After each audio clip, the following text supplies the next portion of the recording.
2024 était une année cataclysmique pour le secteur de l'immobilier, avec un niveau de crise sans précédent. Ces mots-là, c'est pas moi qui les dis, c'est ceux de Pascal Boulanger, président de la Fédération française des promoteurs immobiliers. En 2024, on recensait 775 000 transactions contre 950 000 en 2023, 1232 agences en faillite contre 378 l'année précédente et plus de 17 500 défaillances dans l'immobilier et la construction. Pendant que des centaines d'agences ferment définitivement boutique, d'autres prospèrent. Et la différence, elle se joue peut-être dans une maîtrise du digital que vous ne parvenez pas encore à acquérir. Dans cette vidéo, on va analyser 3 points fondamentaux. Déjà, pourquoi votre agence immobilière perd des prospects tous les jours, comment vos concurrents les plus malins s'en sortent pour signer de nouveaux mandats et surtout le plan d'action concret applicable pour inverser la tendance avant qu'il ne soit trop tard. Enchantée, moi c'est Océane, cofondatrice de l'agence Maison Loverage. Nous prenons en main, nous vous accompagnons dans vos transformations digitales pour que vous puissiez justement atteindre les premiers résultats sur les moteurs de recherche Google, ChatGPT, afin que vous puissiez générer des ventes et du trafic qualifié en plus chaque mois de manière complètement organique. Déjà, il faut analyser quelques chiffres. Il faut comprendre surtout que cette défaillance, pour les agences immobilières et même tout secteur confondu, elle n'est pas visible partout. Elle n'est pas forcément uniforme. Il y en a d'autres qui réussissent et d'autres vraiment non, qui périclitent à l'heure actuelle. Et c'est encore le cas même sur l'année 2025, même s'il y a un léger rebond. Mais dites-vous qu'en 3 ans, 1961 agences ont définitivement fermé leurs portes. Et au premier semestre de 2024, on comptait déjà 617 agences qui étaient en procédure de défaillance. C'est une explosion de 76% par rapport à 2023. Cette débâcle, elle ne frappe pas au hasard, ok? On a des entreprises qui survivent, ça c'est un constat, et d'autres qui sombrent. Ça, c'est vraiment un autre constat aussi. Et là, dites-vous qu'à l'heure actuelle, même vos clients les plus fidèles, ceux qui vous connaissent depuis des années, ok, commencent leurs recherches sur Google ou sur les IA maintenant avec ChatGPT. Effectivement, les intentions changent. Ça n'a plus rien à voir avec avant. Si vous comptez encore à l'heure actuelle sur le contact humain et sur votre réputation locale que vous avez dans le quartier, c'est vraiment une erreur fatale. On ne les compte plus, les agences de village effectivement qui ferment et qui mettent la clé sous la porte chaque année, c'est vraiment énorme. Et effectivement, juste se reposer sur votre réputation, sur le contact humain et sur votre réputation locale, c'est une des plus grosses erreurs que vous êtes en train de faire à l'heure actuelle sur l'année 2025 et même sur les prochaines années. Mais la question, c'est pourquoi ? Pourquoi tant d'agences traditionnelles agonisent? Alors effectivement, on parle de prendre un virage avec la modernité, le marketing, etc. Mais concrètement, qu'est-ce que ça veut dire? C'est qu'on a quand même un moment des portails immobiliers qui prennent énormément de place. Effectivement, pour les agences, c'est compliqué d'avoir la même visibilité que ces portails-là. Dites-vous là, effectivement, avec Le Bon Coin, Se Loger aussi et Logikimo qui a été racheté par le groupe Se Loger, génère à eux seuls à peu près 338 millions de visites sur toute l'année 2024. 338 millions de visites par mois. Et effectivement, quand on est simplement une agence immobilière, c'est beaucoup plus compliqué parce que justement, elles ont pris le pas, en tout cas ces portails immobiliers, ont pris le pas sur tout ce qui est requête, appartement Lyon, maison Bordeaux, investissement immobilier à Paris, etc. Ils sont vraiment en première position sur Google, ces portails-là.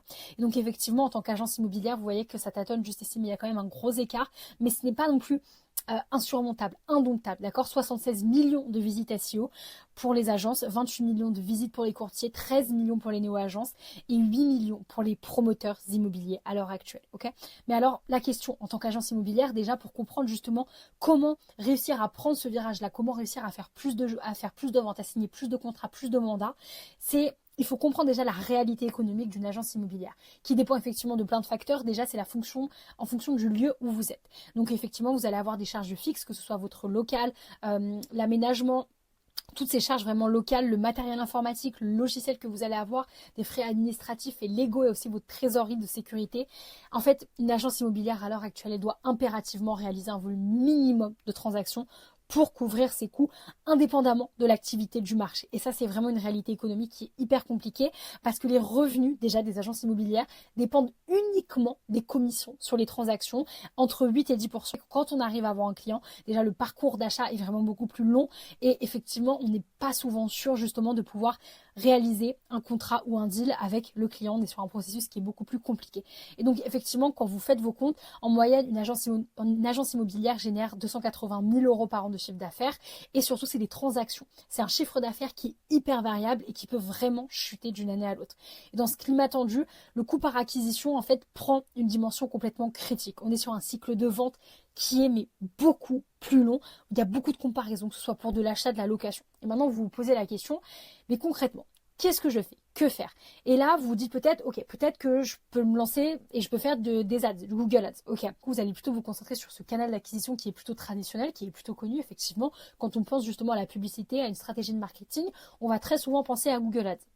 Sauf que il faut se rendre à l'évidence, on arrive souvent à des CPC dans l'immobilier qui atteignent 10 à 12 euros pour les grandes villes avec des pointes à 15 euros sur les requêtes les plus concurrentielles. Et donc pour une agence qui génère 100 clics mensuels à 12 euros l'unité, la facture elle atteint des fois plus de 1400, plus de 1500, ça arrive même plus de 2000 euros par mois, 100% ads et en plus avec un taux de conversion qui est en général autour de 0,8%, ce qui est vraiment très très bas. Elles obtiennent moins d'un prospect qualifié par mois pour ce budget-là. Mettre énormément d'argent, autant de budget alors que vous n'êtes même pas sûr d'avoir un prospect, ça explique pourquoi de nombreuses agences consacrent seulement entre 5 et 15% de leur chiffre d'affaires au marketing. C'est vraiment peu, mais justement, il faut faire extrêmement attention à ça. Effectivement, quelle solution s'offre vraiment à vous? Et en fait, le problème, c'est qu'on rentre dans un cercle assez vicieux et surtout pernicieux. C'est que plus les coûts d'acquisition augmentent et plus les agences, elles doivent augmenter leur prix, réduire leur marge, ce qui donne vraiment beaucoup moins de rentabilité, moins de flexibilité financière. Donc ce climat, il est vraiment extrêmement tendu et c'est surtout une réalité économique qui est impitoyable. Et c'est ce qui explique pourquoi les agences qui survivent et qui prospèrent dans la crise actuelle, en fait, c'est celles qui ont su maîtriser leurs coûts d'acquisition, qui ont su justement prendre ce virage-là, mais qui se sont pas dit, ok, on va investir en ads, on va investir n'importe comment, ok? Elles ont compris qu'à l'ère du digital, la visibilité organique, c'est plus un luxe, mais c'est vraiment une nécessité de survie économique. Et donc, on va avoir un cas d'école qui est mais juste monstrueux, phénoménal, c'est IAD. IAD, on va prendre une étude de cas pour que vous puissiez comprendre vraiment, c'est 452 millions de chiffres d'affaires par an en 2024. Surtout en 2024-2025, c'était 452 millions. Pendant que beaucoup d'agences s'écroulaient, IAD a fait son chiffre d'affaires historique. Et déjà, en termes de stratégie de marketing, on peut déjà analyser le logo. IAD, ça fait du bien à l'immobilier. Avec une inflation en hausse, un pouvoir d'achat complètement réduit, IAD a apporté ce sentiment de renouveau, ce nouveau souffle pour l'immobilier. Effectivement, IAD, à l'heure actuelle, c'est le premier réseau 100% digital de France avec 18 000 mandataires et surtout une plateforme qui est mais 100% digitale. Et ça, c'est hyper important justement dans un milieu avec des agences immobilières, avec un milieu qui est vraiment traditionnel où effectivement on ne prend pas forcément le pas justement sur cette stratégie de marketing. IAD vraiment a pris le contre-pied. Et comment est-ce qu'ils ont fait IAD concrètement? Dites-vous que plutôt que de recruter des professionnels, d'accord, des professionnels expérimentés, des agents immobiliers qui sont coûteux et de plus en plus rares, IAD a créé un système de formation par le contenu qui permet de transformer n'importe qui en un mandataire professionnel. Donc ils ont leur système de blog classique, vraiment pour une personne qui souhaite investir par exemple en immobilier ou juste une personne qui recherche des informations, mais ils ont aussi créé des blogs et toute une université littéralement pour des personnes qui peuvent devenir agents immobiliers en partant de zéro. Et ça a généré un ROI exceptionnel parce qu'on est sur un coût marginal de zéro. Une fois créé, le contenu de formation peut être diffusé à l'infini. Ça apporte effectivement plus d'agents immobiliers, plus de rentabilité et beaucoup moins de coûts. Et surtout, c'est une scalabilité qui est fini, il n'y a aucune limitation géographique ou temporelle. Même un ancien agent immobilier ou alors une personne qui veut se lancer littéralement dans un village que personne ne connaît peut devenir agent immobilier pour IAD, effectivement commencer à générer ses premières transactions parce qu'ils ont vraiment soigné au maximum leur contenu. Donc ça, c'est quelque chose d'hyper important. Effectivement, ça leur a apporté du chiffre et de la visibilité, surtout sur les moteurs de recherche. Ça, c'est vraiment le plus important. Ça leur a donné une place, mais phénoménale sur le marché de l'immobilier. Alors oui, effectivement, ils ont investi en publicité aussi à la télévision. Ils ont une stratégie de marketing digital vraiment rodée de A à Z. Mais surtout, c'est leur croissance organique. Et leur croissance organique, maintenant, elle est carrément visible. Dites-vous surtout déjà, c'est 49 millions de transactions en France en 2024 et 13 800 conseillers en France, qui est complètement fou. Là, vous voyez, on a analysé vraiment en détail 267 815 visites par mois, purement SEO. Et 179 000 mots-clés organiques et 5 658 mots-clés en position top 1 à 3. 5 658 mots-clés, ce qui est complètement énorme. C'est-à-dire que maintenant, si vous commencez à taper justement agence immobilière, agent immobilier avec le nom de votre ville, il y a fort à parier pour que vous tombiez soit sur Le Bon Coin, etc., mais qu'il y a des tâtonnes vraiment sur les autres positions. Ok? Et concrètement, ça c'est hyper important. Ils ont aussi fondé Proper Chips. Proper Tips par IAD, c'est un réseau d'apport d'affaires. Le principe, il est simple.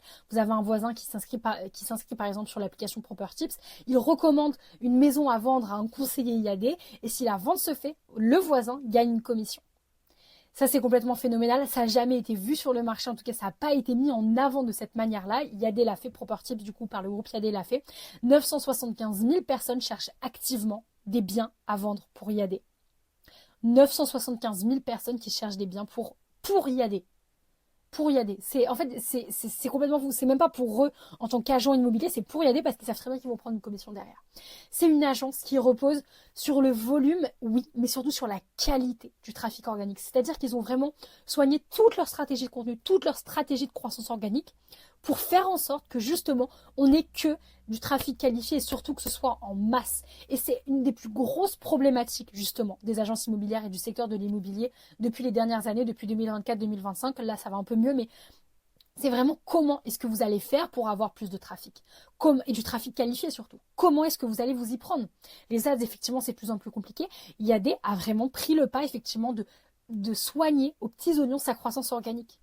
Et donc ça, c'est hyper important.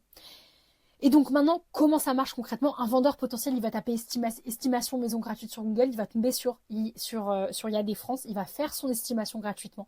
Il met ses coordonnées et ses coordonnées sont transmises automatiquement à un conseiller local IAD. Le conseiller l'appelle et le mandat est signé. C'est aussi simple que ça. C'est un parcours client qui a été simplifié. En fait, dans un secteur qui est aussi compliqué, avec des points aussi compliqués pour qu'une transaction soit faite, IAD a favorisé le parcours client, mais d'une manière, en fait, vraiment, c'est une leçon pour toutes les agences immobilières. Et là, vous vous posez la question, ok, mais concrètement, Océane, qu'est-ce que je fais? Moi, j'ai 3 choix, j'ai 3 possibilités. À l'heure actuelle, peut-être que je peux juste intensifier mes méthodes traditionnelles. Je peux juste peut-être augmenter les budgets sur Se Loger, Le Bon Coin, Logikimo pour faire en sorte, par exemple, que mes annonces soient mieux publiées, pour les booster, ok? Donc vous allez augmenter le budget, vous allez peut-être intensifier le démarchage téléphonique et multiplier tous les salons immobiliers, ok? Cette approche, elle n'est pas forcément bonne. Pourquoi? Parce que ça aggrave mécaniquement votre dépendance aux coûts d'acquisition qui sont déjà extrêmement élevés dans un marché où chaque prospect devient plus rare. Se reposer sur des méthodes traditionnelles, ça fonctionne pas. Ok. Vous allez peut-être vous dire la diversification d'activités. Peut-être que vous allez ajouter une spécificité du courtage du crédit, de la gestion locative, de l'assurance habitation. C'est une stratégie qui est pertinente sur le principe, mais qui demande de nouvelles compétences, des investissements en formation sans garantie de résultats derrière. En tout cas, pas maintenant. Ok. Et vous allez peut-être vous dire, je vais optimiser mes coûts, je vais réduire mes charges, automatiser mes process, avoir un petit peu moins d'outils. Ok. Pourquoi pas? C'est une solution de base à adopter en fait. Vous devez déjà, dans un secteur qui est aussi compliqué, être sur une solution défensive nécessaire. Justement, optimiser vos coûts, oui d'accord, mais c'est temporaire. C'est temporaire. En fait, ça va pas résoudre le problème en tant que tel. Ça va peut-être améliorer vos marges à court terme, mais ça va pas générer de croissance organique en tant que telle. C'est pas parce que vous allez commencer à optimiser vos coûts, à diversifier votre activité ou alors user justement de méthodes traditionnelles classiques que vous allez justement pouvoir prendre ce virage quand on a des gros concurrents avec des gros portails immobiliers comme IAD, Le Bon Coin, Se Loger, etc. C'est pas ça qui va faire que vous allez réussir à générer plus de mandats et à signer plus de clients à la fin. Sincèrement, c'est vraiment pas ça. Et en fait, en vérité, vous n'avez pas besoin de grand-chose. Vous avez besoin, tout simplement, de plus de transactions et plus de visites qualifiées. Ok. Dans un secteur où 80% des recherches elles sont faites sur Google, contrôler votre visibilité organique, c'est contrôler le flux de vos prospects. Et ça, c'est hyper important. Il y a des l'a bien compris, il y a des agences qui prospèrent effectivement et d'autres qui ne réussissent pas parce qu'elles ne comprennent pas qu'il faut qu'elles contrôlent justement les flux qui rentrent et les prospects qui rentrent. Ok? C'est contrôler vraiment votre visibilité organique. Il y a plusieurs moyens de faire ça. Effectivement, on va avoir une partie SEO locale. C'est surtout ce qui est optimisé pour votre Google My Business. Optimiser vraiment... En fait, on est sur un secteur déjà qui est quand même très territorial. Donc, effectivement, une personne qui va taper agence immobilière plus le nom de la ville, si vous êtes en top 3, ça va être compliqué de partir. Mais ce qu'il faut effectivement, c'est restreindre au mieux. C'est justement être de plus en plus précis sur vos spécificités géographiques. Effectivement, se positionner sur Paris, Lyon, etc., des grandes villes, ça va être extrêmement compliqué. Vraiment, élargissez champ de recherche, si vous créez une Google My Business à l'heure actuelle ou si vous souhaitez l'optimiser, ce qui est hyper important, il y a plusieurs choses à faire, c'est ce qu'on va voir. Mais déjà, concentrez-vous sur votre secteur géographique. Où est-ce que vous pouvez intervenir concrètement? Et ça se joue aussi surtout sur le contenu. Qu'est-ce que vous allez dire sur votre Google My Business, mais aussi sur votre site web? Ça, c'est hyper important. Yadé l'a très bien compris. Ils ont un système de blog extrêmement compétent, mais concrètement, qu'est-ce que vous allez écrire? Qu'est-ce que vous allez faire en fait sur votre site web? Est-ce qu'on arrive sur votre site à part des annonces de location de vente? Qu'est-ce que vous avez concrètement? Qu'est-ce que vous proposez à une personne qui se rend sur vos sites, qui va taper une requête sur Google par exemple pour avoir une estimation, pour par exemple faire un outil, pour faire une estimation, ou qui par exemple veut simplement un devis par exemple, ok? Quelles informations vous allez donner justement à votre trafic pour que justement à la fin la personne se dise ok, je vais faire appel à cette agence-là. Ok? L'avenir des agences immobilières réside dans beaucoup de choses. Mais déjà, c'est la capacité à adopter des solutions innovantes et à établir des partenariats stratégiques pour rester compétitif. Comment est-ce que vous allez rester compétitif? Ça se fait déjà par beaucoup de choses. La Google My Business, le contenu, soignez vos avis et surtout, le plus important, concentrez-vous sur les intentions et les questions que vos prospects se posent réellement. Réfléchissez à ça, posez-vous la question. Une personne effectivement qui a pour projet d'acheter une maison ou même une personne qui veut vendre son bien, d'accord? Tout secteur confondu. Concentrez-vous sur les intentions, les questions que vos prospects se posent vraiment, des estimations, une simulation de prix immobilier. Simplement présentez vos annonces, c'est terminé.